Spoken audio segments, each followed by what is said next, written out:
Cycle चलाओ जी भर के, जियो जी भर के। G Mart cycle paradise, Hero cycles के ऑथोराइज्ड डीलर, 66 फव्वारा चौक, उज्जैन। नमस्कार, मैं हूं आपके साथ अनुष्का राय और आप देख रहे हैं न्यूज मालवा। आइए अब बढ़ते हैं आज की कुछ खास खबरों की ओर।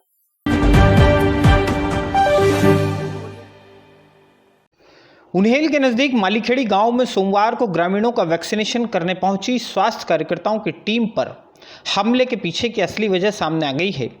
ग्रामीणों द्वारा मारपीट के पीछे की असली वजह नायब तहसीलदार अनु जैन का खराब व्यवहार रहा है।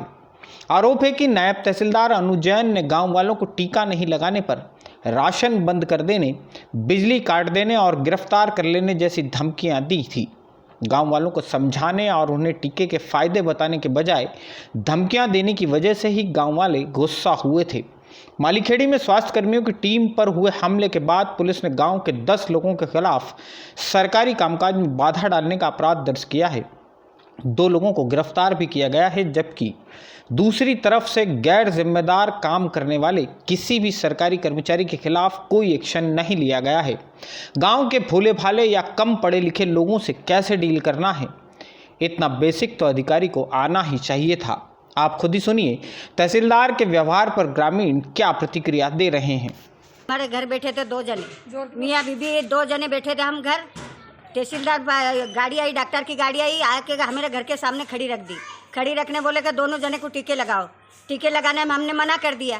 जबरदस्ती करने लगी तहसीलदार। अरे चुप बैठी रहे, सुसरी के तुके चुप बैठी रहे, ऐसे लगा के सुई के जबरदस्ती से लगाओ, पकड़ो के। तो पकड़ने में मेरा सिर, मैं टीका नहीं लगाऊंगी, मैं सिर फोड़ लूंगी, मेरा सर फोड़ लूंगी, पर मैं टीका नहीं लगा। इतने बोलने में फिर जबरदस्ती करी मैडम ने कि मैं राशन बंद करवा दूंगी, पानी बंद करवा दूंगी, बिजली बंद करवा दूंगी। इतनी जबरदस्ती, सुई लगाओ तो ठीक, नहीं लगाओ तो सब काम ये बंद करवा दूंगी। साहब तो भाई बहन है नहीं, भाई बहन को नहीं गाली गुप्ता देने लगी। तो भाई बहन क्या हम इंजेक्शन नहीं लगाएगी, नहीं लगाने के बाद तो तहसीलदार क्या किया कि उनको पकड़ के अंदर डाल दो और जबरदस्ती इंजेक्शन लगाओ।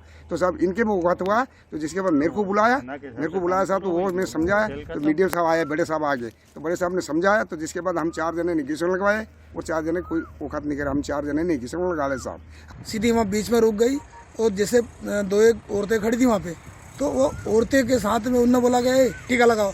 तो कुछ लोग भड़के हुए थे कि बीमारी इंजेक्शन के कारण, तो कुछ लोग भड़के हुए थे, तो वो इंजेक्शन लगाना नहीं चाहते थे। तो मैडम ने बोला कि नहीं लगाए तो इसको पकड़ डालो, साली गाड़ी बिठाओ और लगाओ इंजेक्शन। तो उसमें इतने में मेरी जनता भनक गई। अब भनकने के बाद क्या होता है कि सब लोग अलग अलग, कोई सब क्रोध हो गए, इनको क्या हो गया, इनके क्या हो गया।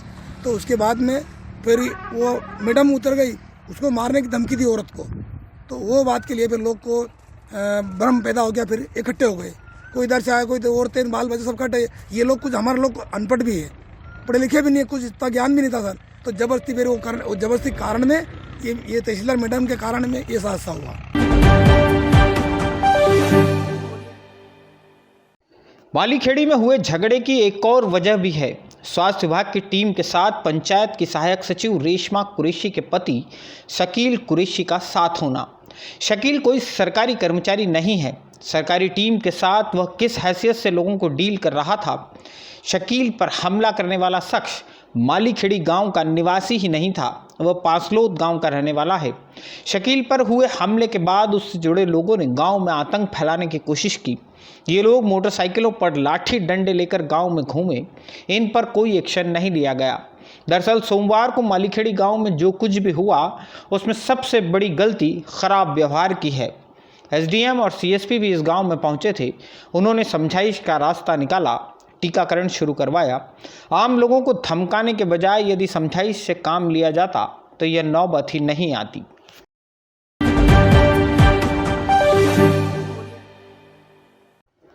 पूर्व मुख्यमंत्री और प्रदेश कांग्रेस अध्यक्ष कमलनाथ के खिलाफ भोपाल में केस दर्ज किए जाने के बाद से ही पूरे प्रदेश में कांग्रेस कार्यकर्ताओं में गुस्सा है।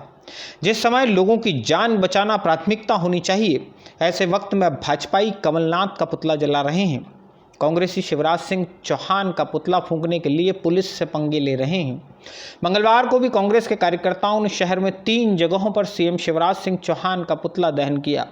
कंठाल चौराहे पर पुलिस के तगड़े इंतजाम के बावजूद युवक कांग्रेसियों ने सीएम का पुतला फूंका। नीलगंगा चौराहे पर भी सीएम का पुतला जलाया गया।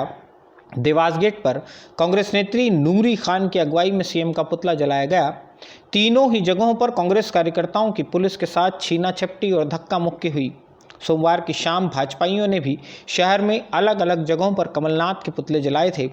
कोरोना की दूसरी लहर के दौरान यदि आपके काम धंधे बंद पड़े हों, यदि आप आर्थिक परेशानी से गुजर रहे हों या आपके घर का कोई सदस्य ही आपसे हमेशा के लिए बिछड़ गया हो, तो अगली बार जब भी फूल वाले या पंजा वाले किसी भी दल के प्रतिनिधि आपके पास आएं, तो उनसे यह सवाल ज़रूर कीजिएगा, जब लाशों को जलाने के लिए शमशान में लकड़ियां कम पड़ रही थी, तब आप पुतलों को जलाने की राजनीति क्यों और किस लिए कर रहे थे?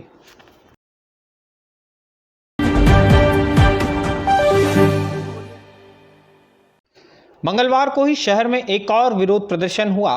कोरोना काल में स्वास्थ्य सेवाएं देने वाले अस्थायी कर्मचारियों ने आगर रोड पर चरक भवन के सामने विरोध प्रदर्शन किया। इन लोगों ने मार्ग से गुजर रहे वाहनों को भी रोकने की कोशिश की। अस्थायी स्वास्थ्य कर्मियों का तर्क है कि मुश्किल वक्त में इनसे काम लेने के बाद राज्य सरकार सभी को बाहर का रास्ता दिखा देगी। इस साल भी अनुबंध केवल जून महीने तक का है, इसके बाद इन्हें घर बैठा दिया जाएगा। पिछले साल भी कोरोना की पहली लहर के बाद जनवरी में सभी को नौकरी से निकाल दिया गया था। अस्थायी स्वास्थ्यकर्मी अपने लिए संविदा नियुक्ति की मांग कर रहे हैं। लेके रोड पे आए कि हमको है ना जब चाहे जब बुला लेते, जब चाहे जब लात मार के बाहर निकाल देते। हम जब भी ड्यूटी, जब भी इनको हमारी जरूरत पड़ी हम आगे आए, हम कदम से कदम मिलाकर हमने काम किया। और आज जब इनको हमारी जरूरत नहीं, हमको निकाल रहे, हमारी सैलरी नहीं आई अभी तक। हम लोगों को बहुत परेशान किया जा रहा है और हमें संविदा में विलय किया जाए। हम लोगों की केवल 2 सूत्रीय मांग है, या तो हमें संविदा में शामिल किया जाए या हमें परमानेंट नियुक्तियाँ दी जाए। पहले गवर्नमेंट बोलती है कि गांव में डॉक्टर्स नहीं जा रहे हैं, नर्सिंग स्टाफ नहीं जा रहा है, हम लोग जाने के लिए तैयार हैं। जब हम लोगों से ऐसी स्थिति में गवर्नमेंट काम करवा सकती है। कोरोना जैसी विषम महामारी में हम लगातार जनता कर्फ्यू से ड्यूटी दे रहे हैं। कई लोगों को इन लोगों ने पहले कोविड जैसे खत्म हुआ 2 जनवरी को निकाल दिया, कहीं को फरवरी में निकाला और वापस जैसे कोविड स्टार्ट हुआ इन लोगों ने वापस हम लोगों को रख लिया गया। बस हम लोगों की यही मांग है कि हमें संविदा में शामिल किया जाए।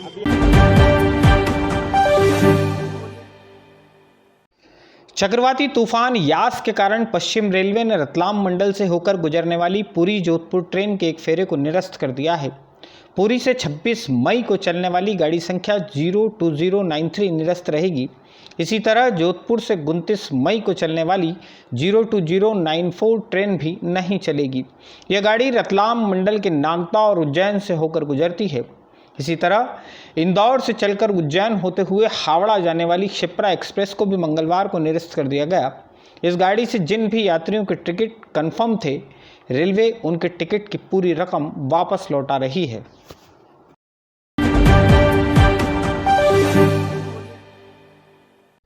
नगर निगम उज्जैन में पिछले 7 दिनों से लोग मृत्यु प्रमाण पत्र जारी कराने के लिए चक्कर लगा रहे हैं। यह काम यहां बंद पड़ा है। मृत्यु प्रमाण पत्र वाले पोर्टल में तकनीकी दिक्कत आने के कारण यह स्थिति बनी है।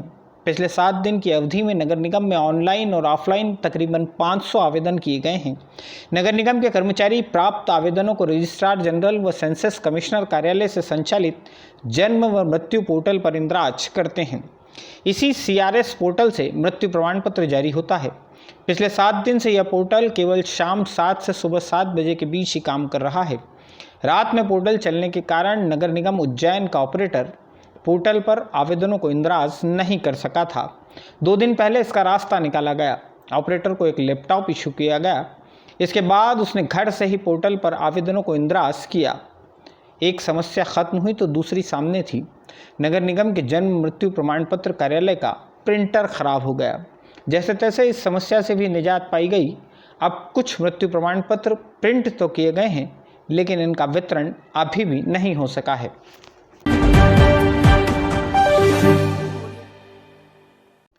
और अब एक अच्छी खबर।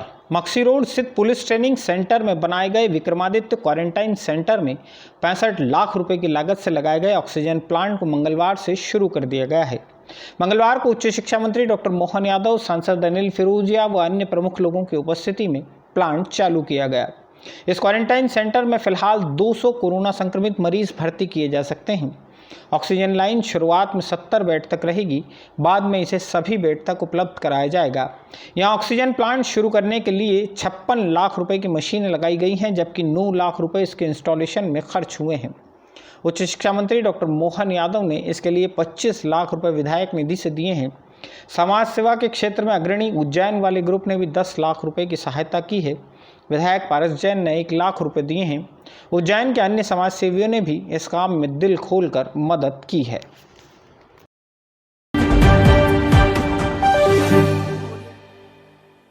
इस अंक में फिलहाल इतना ही। आप सभी घरों पर रहें, मास्क और सैनिटाइजर का नियमित उपयोग करते रहें। नमस्कार। वाह, ताजगी का दूसरा नाम फेमस गोल्ड टी।